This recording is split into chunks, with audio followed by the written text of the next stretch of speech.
The video clips on the popular app TikTok turning regular folks into social media stars. Reports of 500 million users worldwide, loved by teens and young adults. So why is the Chinese company behind it reportedly being investigated by the federal government? But the problem is kids see things online and they just see the stunt. TikTok has cemented its place in pop culture history. With more than 2.4 billion all-time downloads and over 1.7 billion active users, TikTok is one of the most popular social media platforms among a new generation. Though on the surface, the app seems like an innocent entrepreneurial venture from Central Asia, TikTok has been in the center of controversy since its very beginning. Its unofficial ties with the Chinese government, its state-of-the-art algorithm that collects excessive user data, the claims of political censorship, and even in endangering underage children, TikTok has been in public scrutiny ever since its first launch. So, how does an app so controversial remain still by far the #1 choice of an entire generation around the world? Is TikTok a fun platform that gives everyone a fair voice, or is it the greatest cyber threat that we've ever faced until today? The answers are hidden in the story of TikTok. In September 2016, TikTok blasted the social media scene with its official launch and quickly became an international phenomenon worldwide. All of a sudden, social media giants like Facebook, YouTube and Instagram had a new rival, but unlike many of these companies, TikTok wasn't a typical entrepreneurial venture. It didn't start as a couple of college students in their garage dreaming about changing their future. TikTok started its life when two different apps were having their own separate journeys in two different countries. The first app was called Musical.ly, which became quickly popular among teenagers in the US, offering a platform for young people to shoot music videos to share with their friends. The app was a big success. By 2017, Musical.ly had over 250 million users. The other app was called Douyin by ByteDance, and it was launched in China in 2016. This video app was an early version of TikTok, and it was an instant favorite amongst Chinese teenagers. In fact, it was so popular that within only 1 year, Douyin had over 100 million users in China scrolling through more than 1 billion videos per day. This impressive success of Douyin in such a short period of time showed ByteDance that they were onto something. In 2018, ByteDance managed to purchase Musical.ly for $850 million to expand their influence into the US market. The following year, they combined the users of Musical.ly and Douyin and merged the two apps into one under the name TikTok. After the merge, TikTok quickly became the most downloaded app on the Apple Store, and in the same year it ended up being the third most downloaded app behind WhatsApp and Messenger. Everybody was talking about TikTok. It had everything, from cute animal videos to political activism, from exclusive sports events to practical jokes. The app offered a variety of choices for its users. But what made TikTok truly successful was its unique algorithm that made binge watching inevitable.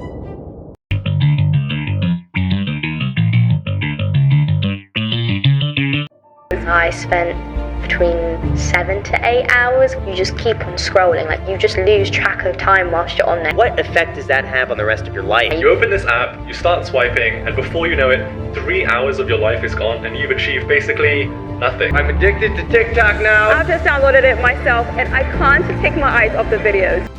What's going on here? TikTok used an artificial intelligence more advanced than anything ever seen before, a system that uses machine learning to create a personalized feed specifically for its user, and it is addicting.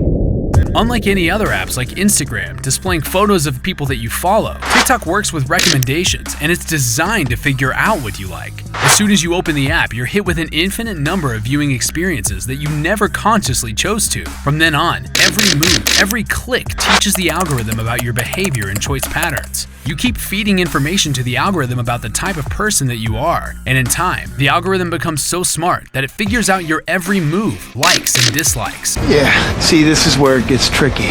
TikTok wants to know about you more than you know about yourself.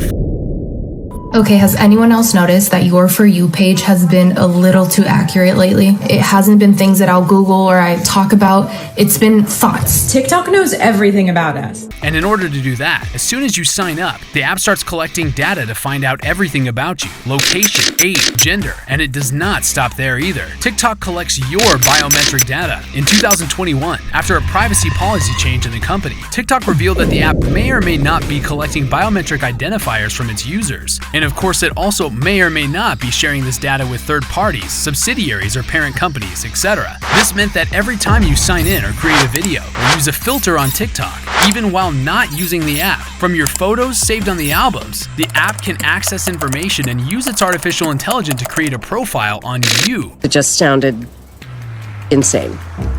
Wait till you hear from more. Now that the app has your biometric data, the AI that receives this information now begins to analyze how intelligent you are, or how attractive you are, or how weird or responsible you are, or how emotionally unstable you are. It can even tell if you're going through an emotionally difficult period in your life. All this information just by looking at the biometric data from a picture. This is crazy. In 2020, when Apple published an update for iOS 14, the company realized that TikTok was spying on its users by secretly accessing the clipboard on their phones. Apple warned TikTok about the issue, and apparently the company gave an explanation that the app only did this to identify spam behavior. They finally caught him. Today, nobody truly knows exactly how deep the reach of TikTok is, or what this intrusive tactics and excessive data is being used for. These questions become more relevant considering the fact that TikTok is a Chinese company that's required by law to comply with the Chinese government. This makes the situation even more complicated for many and generates concerns about the role of the Chinese government in TikTok.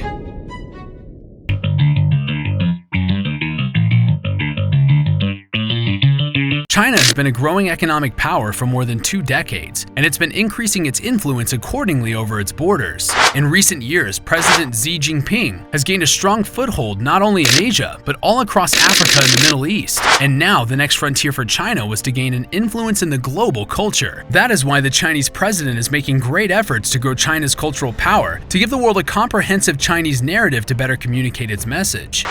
任何力量能够撼动我们伟大祖国的地位，没有任何力量能够阻挡中国人民和中华民族的前进步伐。 In 2017, China adopted the new national intelligence law that suggests all Chinese companies have been under a legal obligation to help the government gather intelligence. That means TikTok, literally by law, has to share all of its data with the Chinese government if or when it's asked to do so.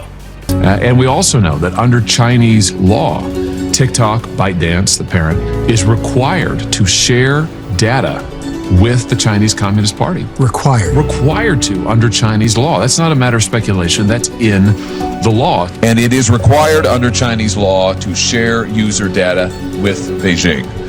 And TikTok has admitted that it has sent user data to China. And that has become a big concern for many countries around the world. India took a very firm stand against this development and suddenly banned TikTok and other dozens of Chinese-owned apps over national security concerns. But it's not just India. Since our last hearing on this subject, the Pentagon, the Department of State, the Department of Homeland Security, and the TSA have all banned their employees and service members from using TikTok on government devices. In fact, the Pentagon even went so far as to say that employees should have their children uninstall TikTok from their personal devices. It's insane.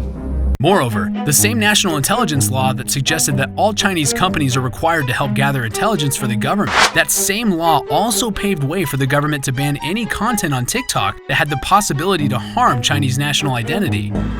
压迫、奴役我们，谁妄想这样干，必将在14多亿中国人民用血肉铸成的钢铁长城面前。 So from that alone, it's not unfair anymore to say that TikTok was now half run by the Chinese government. But this fact only becomes more problematic considering the massive influence of TikTok around the world. An enormously influential web of algorithms that's able to create trends so easily and so fast that its content has the ability to radically shift the lives of many people. This spooky trend first became apparent in the Western version of TikTok when the protests of Hong Kong were alive in 2019. Suddenly, pro-Hong Kong and anti-communist party posts were all being removed from the feed of users on TikTok. This situation became so visibly effective that even Hong Kong Economic Journal wrote that TikTok was reaching so many people in the US that it started to shape how Americans understand real-world events. They were believing what they were seeing on their feeds on TikTok. But the existing concerns were not limited only with the power of Chinese government banning content from TikTok.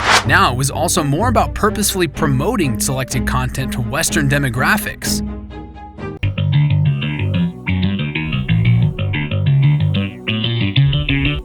In China, TikTok was playing its role by removing content seen by the government as not appropriate, but at the same time in the West it was doing the exact opposite. People in the West were getting subjected to either dividing and controversial contexts like race and gender issues or politics, or they were being bombarded with sexual content with half-naked girls partying and promoting their OnlyFans pages. So today we are going to be going over how you can use TikTok to get OnlyFans subs. OnlyFans is a website that produces pornographic content with online subscriptions, and it came to its peak with the rise of TikTok. Beautiful girls and models were freely highlighting and promoting their OnlyFans pages on the platform 24/7. In 2020, The Intercept published a report confirming that TikTok moderators were in fact told to not only promote beautiful people and fancy lifestyles, but they were also told to avoid promoting content made by people that were ugly looking, disabled, old, fat, weird, skinny, missing teeth, having a facial scar, or having too many wrinkles. TikTok was purposefully setting unreal, artificial, and unattainable standards for aspiring young children. A girl named Lauren Hemming suffered serious health issues after starting to follow a fitness influencer on TikTok with the aim of losing some weight. The algorithm picking up on her interest patterns began flooding Lauren's feed with weight loss videos with impossible standards. TikTok slowly started to drive her towards the popular trend of meticulously tracking how many calories you eat in a day, and what started off as a healthy habit eventually turned into a serious problem. I felt that I could not eat anything without knowing how many calories it contained and without meeting, my target number of calories throughout the day. There was a few months where I didn't put anything into my mouth that I had not weighed. TikTok accepted these claims and later stated that these guidelines were no longer implemented on the platform. Do we really trust TikTok? Trust? Trust. Especially trusting the safety of the platform when it comes to protecting our children from cyberbullying, because there are some real people out there who use TikToks for more shocking reasons. You might have heard of Dan Seeley, who calls himself literally and openly the downtown LA predator. Ew. Dan is a guy who films himself trying to pick up girls on the street of Los Angeles, but he wouldn't do this respectfully or comically. No, he would purposely make these girls uncomfortable because that's his content signature. Dan is also a registered sex offender who was branded as high risk to reoffend by the LAPD, yet he was free and on TikTok to film himself harassing girls publicly, and most of these girls were underage. Yet his videos kept getting clicked. In one of his posts, he even shared his incredible reason to be on TikTok. I make this video because I want to make videos on TikTok. Obviously the reason why I want to become famous is for a reason. I mean, not just to make money, but to become seen in the eyes of virgin girls who watch TikTok, because a lot of teenagers are on TikTok. I can't believe you just said this. A recent investigation found out that children as young as 7 years old were being cyberbullied on TikTok. A British couple, Chris and Haley, recently gave an interview on BBC about their 10-year-old son. I've come home from work then, obviously turned on the phone and looked at the messages, and then they were like, do not ignore me. I know who you are, but swearing, I know who you are and I'll come and get you. Luckily, the parents saw the messages in time and interfered. The family since then deleted the app and are now working on the healing of their son.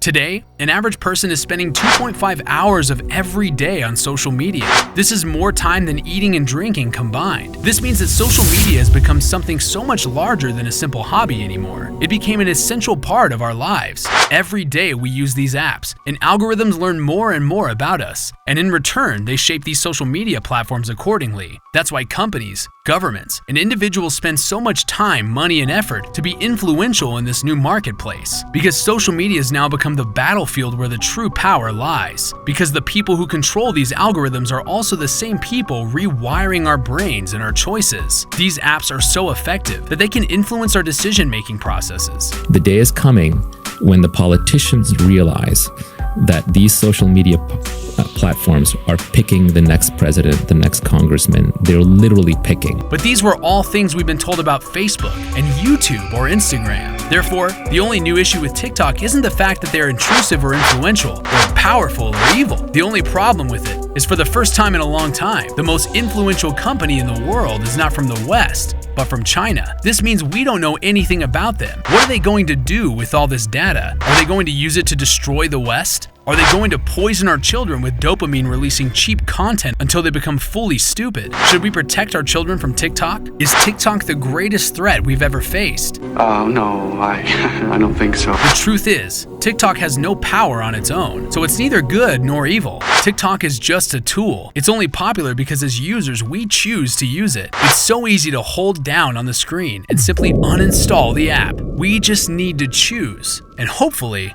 one day we will.